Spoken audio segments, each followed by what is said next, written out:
about music today and for all the dogs. I really like it personally, and I'm gonna preface this by saying I am a Drake fan. It just is what it is, but I do feel like I'm very non-biased and fair when it comes to the music and when it comes to the art that people put out, whether I like them or not. I could not necessarily be a fan of your music or art or acting or poetry or whatever, but if you put something out that's good, I can respect that and I can tell you that it's good. And if I like you and you put something out that's garbage, I will tell you that as well. I just think I'm fair. And overall, For All the Dogs is a pretty solid Drake project. And what I mean by a Drake project, he's going to give us a lot of different music. And that's kind of where I felt like I wanted more rapping. You know what I'm saying? Only because Drake, he says he's a rapper. You know what I'm saying? So if you're a rapper, I expect most of your project to be rapping and some of it to be R&B because he also sings too, obviously. And I think sometimes he splits the difference with the sing rapping that he does, especially on this project. Honestly, Nevermind, which isn't a typical Drake album, but he does a lot of sing rapping on there too. CLB had a lot of sing rapping. Scorpion had more rapping, but he did have a lot of sing rapping on there too, you know what I'm saying? So that's kind of where he splits the difference. I wish he would give us more just rapping, just rap, you know what I'm saying? Just come with the bars over like a beat that like you just rapping on, you feel me? But that's really my only critique. Like if you get into the music is actually really good. Whether you go from Virginia Beach, which that song had to grow on me. I'm not going to cap to you. I really feel like Drake albums, the first song on them tend to have to grow on me a little bit. Even if, Rich Flex didn't, but on Scorpion Survivor, like he was spazzing, but I feel like Nonstop was the harder of the two tracks. Like I wish he would have opened with Nonstop. But Virginia Beach is actually a good song when you listen to it. It comes on really like fresh. You feel me? Like it's a different kind of feel for Drake. And I like it as it's grown on me. Amen. I'm even after a week of listening to it, I'm good. I'm good on it. Like I just am. I tried not to be good on it, but I just am. I'm good on it. It's going to end up off the phone. Calling for You. I like it. I like Drake's part. I like 21 Savage part. 21 Savage Spaz. That's a combination that I never get tired of. They never really miss. But the interlude in between with the shorty talk about the flight, I could have did without that. Or at least it could be shorter, I would say. You could put a little interlude in there, but that Joan was like 2 minutes. And it's like, could have did without it. But the song itself is cool. Fear of Heights is cool. I like Daylight. Like, I like the Scarface intro. And then he come in spazzing. Adonis is cute that he got Adonis on the track. That's his son. Like, I feel that. Obviously, Adonis versus Cheeks. But I do like that he's giving his son the opportunity to kind of explore what he likes to do. Just kind of like what Beyonce's doing with Blue Ivy, and other people are doing it with their kids, giving them an opportunity to kind of walk into some of the stuff that they be doing. So I ain't mad at him. Even like Adonis did the album cover too. Like I like that. Coming Around, a first person shooter. Obviously that's a standout song because Drake Cole. Jesus Christ, I am struggling to talk. But J. Cole is on that joint. And obviously it's a hit. They definitely accomplished what they needed to accomplish on it. They have two different kinds of verses, but I like how both of them approached it. And like it's a hit. To go hard. I'm not mad at it at all. The joint with Yeet, like it's you feel me? Like that's another one I can kind of do without. I'm gonna keep it on there because it's a cool joint. It's one of the rap joints too. And because I wanted more rap, I'm not gonna take it off because they are rapping on that joint. But feel me? 7969. I like that joint. Slime You Out. Obviously, I would have liked more from him and SZA because that's a collab I had been waiting on. But it's a cool song. Like I like how they go back and forth and he tear up on it in a joint. Like it's cool. It's a cool song. It's gonna stay. Bahama Promises, Tried Our Best. Those are cool songs.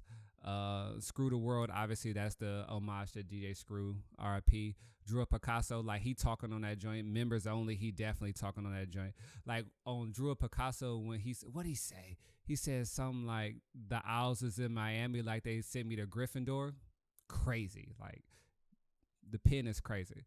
All the Parties, the Chief Keef joint. I like how he work around Chief Keef's little line in there and create the whole second part based off used to want to study, da da da da da. You know that whole joint. Like I like that.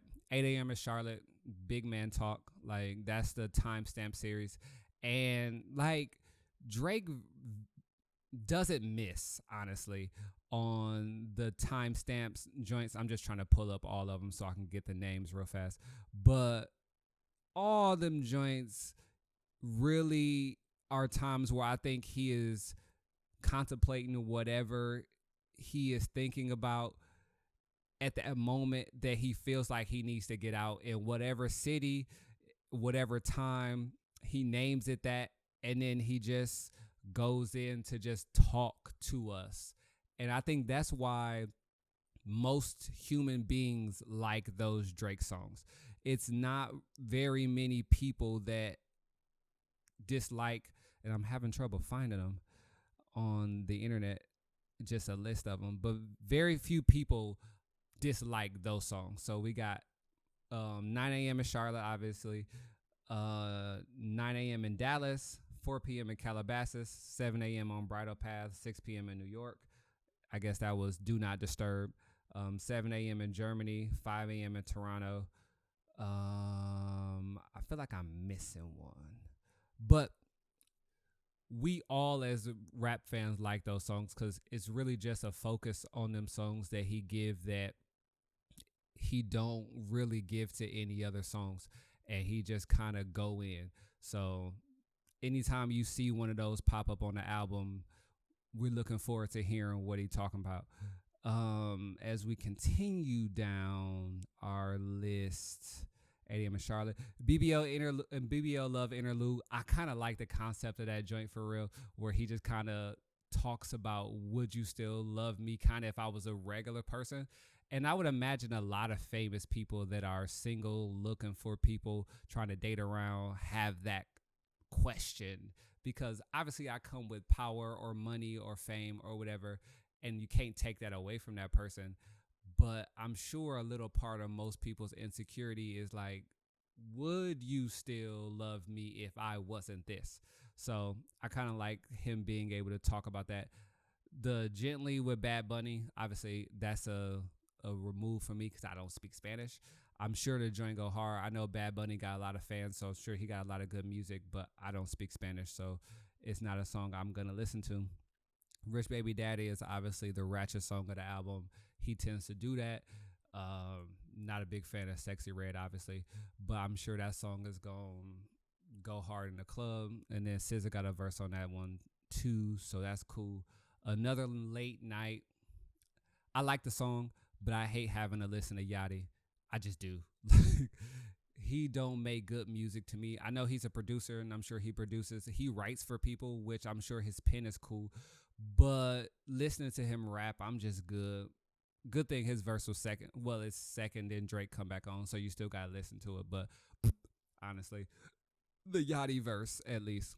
Home, Away From Home. This is probably my favorite song on the album. It kind of gives me the Can't Take a Joke vibe from Scorpion. It kind of got the same cadence and like style of rapping, you know what I'm saying? And he was just talking about memories and this. I remember this, and this don't feel like home anymore. Like it's just Waldos and floors that only Drake can afford, you know, just his big boy talking about the money he got, you know what I'm saying? But that song just gives you a insight into him reminiscing over different times. I'm guessing different than now, and like wishing some stuff can be more like that than what things are now. And I think that's kind of cool. And then it ends with polar opposites where he just lamenting about stuff about a shorty. He got having his shorty issues, which Drake tends to have. And we all resonate with that. Like we didn't all have shorty issues a time or two in our life. So listening to him talk about his shorty issues, like I understand that. I get it. So overall, the album is cool. Like I really like it. It's gonna obviously keep getting listened to over the course of the next couple months, and maybe he'll give us an album next year or the year after. And I don't know how many more Drake albums we gonna get because he is getting older. So when we get music from Drake, I enjoy it. I like to hear it because we just never know when the last time you gonna hear it. Like a lot of OGs is retiring in different genres, whether it's music, whether it's sports, whether it's acting and all that good stuff. So you just take what you can as long as you can take it because pause. But you just enjoy the music as long as you can because you just never know when you're not going to get any more music. So shout out to Drake, shout out to Florida Dogs. It's an album that I'm going to keep listening to. I don't think it's a classic personally. It's just good music to add to his catalog, and his catalog got a lot of good music in it. So yeah, for all the dogs, shout out.